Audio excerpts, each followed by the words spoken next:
সরকারি চাকরিতে কোটা পুনর্বহাল সিদ্ধান্তের প্রতিবাদে আন্দোলন ক্রমেই বেগবান হচ্ছে। এর অংশ হিসেবে রোববার বিকেল ৩টা থেকে বাংলা ব্লকেট কর্মসূচি ঘোষণা করেছে শিক্ষার্থীরা। শনিবার রাজধানীর শাহবাগ মোড়ে বিক্ষোভ সমাবেশে এই ঘোষণা দেওয়া হয়। জেলা প্রতিনিধিদের সহায়তায় আরো জানাচ্ছেন কাজী ইহসান বিন দিদার।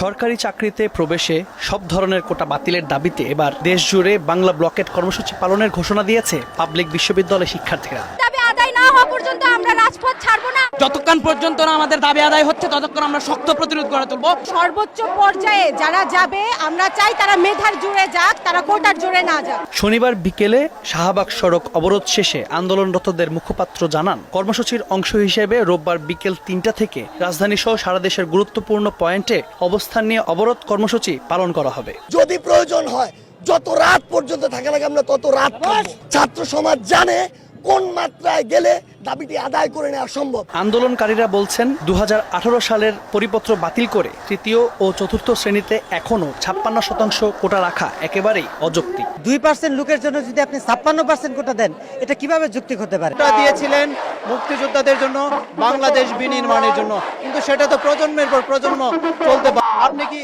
আমাদেরকে কৃষকের সন্তানকে কৃষক, শ্রমিকের সন্তানকে শ্রমিক বানিয়ে রাখতে চান, আর একটা আভিজাত শ্রেণী তৈরি করতে চান? এভাবে বাংলাদেশ চলবে না। একটা মেধাবী জাতিকে মেধাশূন্য করার প্রয়াস মেনে নেওয়া হবে না। কোটা বহাল রেখে মেধাবীদের কবর দেওয়া হচ্ছে। আন্দোলনের সমর্থনে ময়মনসিংহ, রাজশাহী, টাঙ্গাইল সহ বিভিন্ন স্থানে সড়ক অবরোধ করে শিক্ষার্থীরা। সরকারি চাকরিতে কোটা ব্যবস্থা বাতিল দাবিতে ক্লাস পরীক্ষা বর্জন করে কয়েকদিন ধরেই আন্দোলন করে আসছে পাবলিক বিশ্ববিদ্যালয়ের শিক্ষার্থীরা। কাজী ইহসান বিন দিদার, মোহনা সংবাদ, ঢাকা।